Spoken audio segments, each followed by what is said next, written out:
Ajaran Syekh Siti Jenar tentang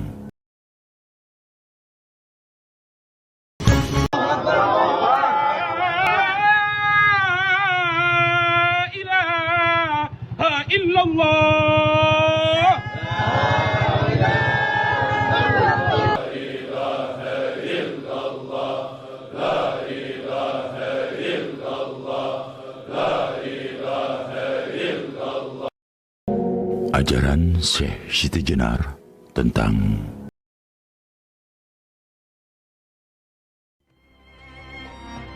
apakah wujud dari Tuhan itu dapat dimiliki oleh manusia? memang sifat wujud itu bisa dimiliki manusia, dan itulah inti dari ajaran ini.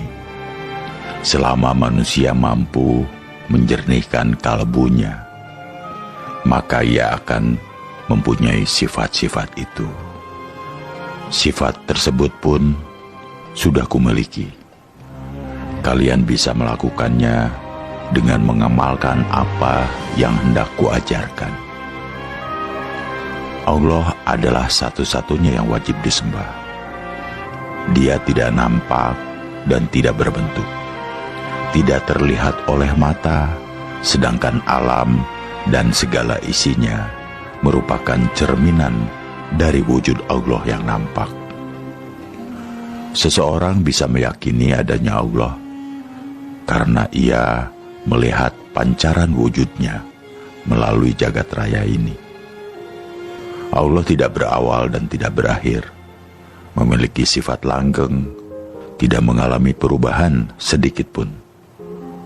Allah berada di mana-mana, bukan ini dan bukan itu.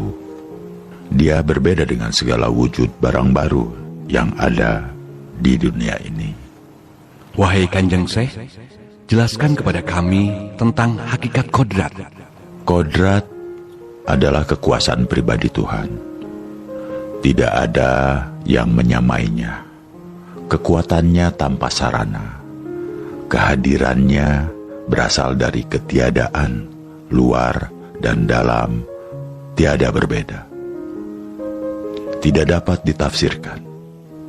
Jika engkau menghendaki sesuatu, maka pasti kalian rencanakan matang-matang, dan pasti pikirkan berulang-ulang.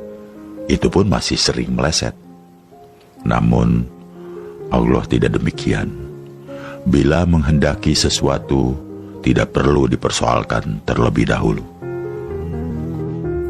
Kalau begitu, Allah tidak memerlukan sesuatu. Benar, Allah tidak memerlukan sesuatu.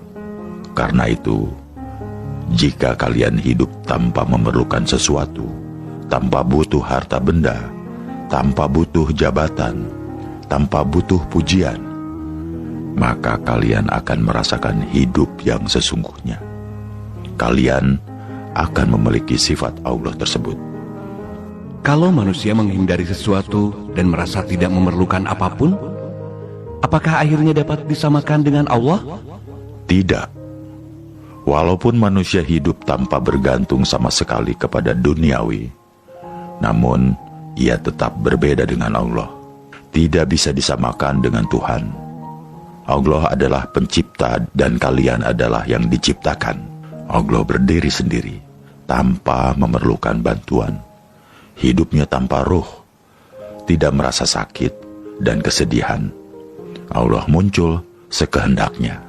Jika Allah berkehendak, maka apakah kehendak seseorang itu karena kemauan Allah? Untuk sampai pada jawaban itu, harus membedakan seseorang. Manusia itu dibedakan menjadi beberapa tingkatan. Ada yang awam, ada yang qawas. Orang awam hanya beribadah secara syariat, tanpa dapat memelihara kolbu. Maka ia masih jauh bisa berhubungan dengan Allah. Sedangkan orang-orang qawas, termasuk para nabi, rasul, dan wali Allah, mereka beribadah secara utuh, bahkan sampai pula pada tingkatan hakikat.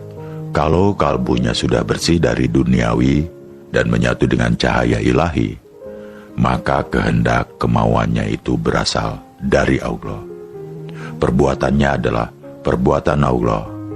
Maka jangan heran jika ada orang yang diberi karomah sehingga segala ucapannya menjadi bertuah. Kalau begitu, ibadahnya orang yang sudah kowas itu merupakan kehendak Allah?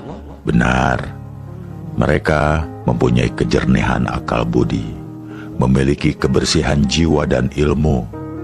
Salat 5 waktu dan berzikir merupakan kehendak yang sangat dalam, bukan kehendak nafsunya, namun kehendak Allah. Semangatnya sedemikian besar. Mereka sholat tidak mengharapkan pahala, tetapi merupakan suatu kewajiban diri dan pengabdian.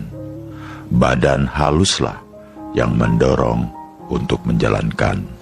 Banyak orang melakukan sholat, tetapi tidak menyentuh kepada yang disembah. Ini bagaimana? Memang, banyak orang yang secara lahiriah nampak khusyuk sholatnya, bibirnya sibuk mengucapkan zikir dan doa-doa, namun hatinya ramai oleh urusan duniawi mereka. Islam yang demikian ini ibarat kelapa. Mereka hanya makan serabutnya saja. Mereka hanya makan serabutnya. Padahal yang paling nikmat adalah buah atau daging kelapa dan air kelapanya. Mereka sholat 5 waktu sebatas lahiriah saja, tidak berpengaruh sama sekali kepada akal budinya. Padahal sholat itu diharapkan dapat mencegah keji dan munkar, namun mereka tidak mampu melakukannya dalam kehidupan sehari-hari. Kalaupun hakikat sholatnya itu membekas pada budinya, itu pun hanya sedikit. Buat apa sholat 5 waktu jika perangainya buruk? Masih suka mencuri dan berbohong? Untuk apa bibir lelah berzikir menyebut asma Allah jika masih berwatak suka mengingkari asma? Kadang-kadang pula mereka berharap pahala. Sholatnya saja belum tentu dihargai oleh Allah, tetapi buru-buru meminta balasan. Aneh. Wahai Syekh, ada hadis Rasulullah yang menyebutkan bahwa amal hamba yang pertama kali diperhitungkan adalah sembahyang. Jika sembahyangnya baik, maka semua dianggap baik. Ini bagaimana? Itu perlu ditafsirkan. Tidak boleh dipahami secara dangkal makna dari hadis tersebut. Hadis itu mengandung logika sebagai berikut. Orang yang tekun mengerjakan sholat dengan sempurna, maka perilaku, budi pekerti, dan kalbunya juga harus terpengaruh menjadi baik. Karena sholat yang dilakukan dengan jiwa yang bersih akan berpengaruh pula bagi cabang kehidupan lainnya. Dan sebaliknya, hadis itu tidak berlaku bagi orang yang tekun mengerjakan sholat, tetapi hatinya masih kotor. Tersimpan keinginan-keinginan nafsu, misalnya ingin dipuji orang lain, terdapat ujub dan sombong, serta budinya menyimpang dan menabrak tatanan yang dilarang. Apakah ada tuntunan mengenai pakaian seseorang yang sedang melakukan sembahyang? Sesungguhnya, aku, Syekh Siti Jenar, tidak sependapat jika ada orang yang mengenakan pakaian gamis dan meniru-niru pakaian orang Arab dalam melakukan sholat. Jika selesai sholat, jubah atau gamis itu dilepaskan. Sedangkan sholat orang tersebut tidaklah menyentuh hatinya. Meskipun berlama-lama merunduk di masjid, namun masih mencintai duniawi. Sholat yang pakaiannya kedombrangan, merunduk di masjid berlama-lama, sampai lupa anak istri, sedangkan dia masih mencintai duniawi dan mengumbar nafsu manusiawinya. Bahkan dalam kehidupan sehari-hari, ia seringkali menyusahkan orang lain. Maka orang yang demikian itu tidak terpengaruh oleh sholat yang dilakukan. Biasanya tipe orang seperti itu sibuk menghitung pahala. Dia sangat keliru dan bodoh.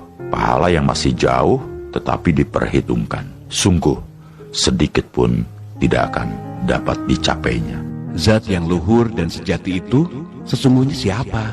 Wahai Syekh, Gusti Allah adalah zat yang tinggi dan terhormat. Ia memiliki 20 sifat. Semua timbul atas kehendaknya. Ia mampu mencurahkan ilmu kebesaran, kesampurnaan, kebaikan, keramahan, kekebalan dalam segala bentuk, memerintah umat, dapat muncul di segala tempat, dan sakti sekali. Aku, Syekh Siti Jenar, merasa wajib dan menuruti kehendaknya, sebagaimana ajaran Jabariyah, dengan sesungguhnya dan konsekuen. Selalu kuat cita-citanya, kokoh tidak tergoyahkan terhadap sesuatu yang tidak suci, berpegang teguh kepadanya selama hidup, tidak akan menyembah terhadap ciptaannya, baik dalam wujud maupun dalam pengertian. Mengapa Kanjeng Syekh dianggap oleh para wali sebagai wali murtad? Karena ajaranku tidak mudah dipahami orang awam. Bagaimana ajaran Kanjeng Syekh yang dianggap sesat? Aku adalah penjelmaan dari zat luhur yang memiliki semangat, sakti, dan kekal akan kematian. Dengan hilangnya dunia, Gusti Allah telah memberi kekuasaan kepadaku, dapat manunggal dengannya, dapat langgeng, mengembara melebihi kecepatan peluru. Bukannya akal, bukannya nyawa, bukan penghidupan yang tanpa penjelasan dari mana asalnya dan kemana tujuannya. Apa hubungannya antara Kanjeng Syekh Siti Jenar dengan Allah yang kau sebut sebagai zat sejati? Zat yang sejati menguasai wujud penampilanku karena kehendaknya. Maka wajarlah jika aku tidak mendapat kesulitan. Aku bisa berkelana kemana-mana, tidak merasa haus dan lelah, tanpa sakit dan lapar, karena ilmu kelepasan diri tanpa suatu daya kekuatan. Semua itu disebabkan jiwaku tiada bandingannya. Secara lahiriah memang tidak berbuat sesuatu, tetapi tiba-tiba sudah berada di tempat lain. Gusti Kang Murbeng Dumadi, Allah yang kuikuti, kutaati siang malam, yang kuturut segala perintahnya. Tiada menyembah Tuhan lain kecuali setia terhadap suara hati nuraniku. Allah Maha Suci. Wahai Syekh, jelaskan apa yang dimaksud bahwa Allah itu Maha Suci? Allah Maha Suci itu hanyalah sebatas istilah saja, merupakan nama saja. Sebenarnya hal itu dapat disamakan dengan bentuk penampilanku. Jika kalian melihatku, maka nampak dari luar sebagai warangka, sebagai kerangka. Sedangkan di dalamnya adalah kerisnya, intinya yang agung, yang tidak ada bedanya dengan kerangka. Tuhan itu wujud yang tidak dapat dilihat dengan mata, tetapi dilambangkan seperti bintang yang bersinar cemerlang. Sifat-sifatnya berwujud, samar-samar bisa dilihat, warnanya indah sekali seperti cahaya. Di manakah Tuhan berada? Kami membayangkan Dia ada di langit ketujuh dan bersemayam di atas singgasana layaknya raja. Itu salah besar, itu kebodohan. Sesungguhnya Tuhan tidak berada di langit ketujuh dan tidak bertahta di singgasana atau arsi atau kursi. Bila kalian membayangkan demikian, maka hati kalian sudah musyrik, berdosa besar, karena kalian menyamai Dia dengan raja atau dengan penguasa. Kami jadi bingung. Kanjeng Syekh, lantas Tuhan itu ada di mana? Kalau kalian bertanya demikian, maka jawabnya mudah. Gusti Allah itu tidak kemana-mana, tetapi ada di mana-mana. Kami semakin tak mengerti. Bisakah Kanjeng Syekh memberikan penjelasan yang lebih gamblang?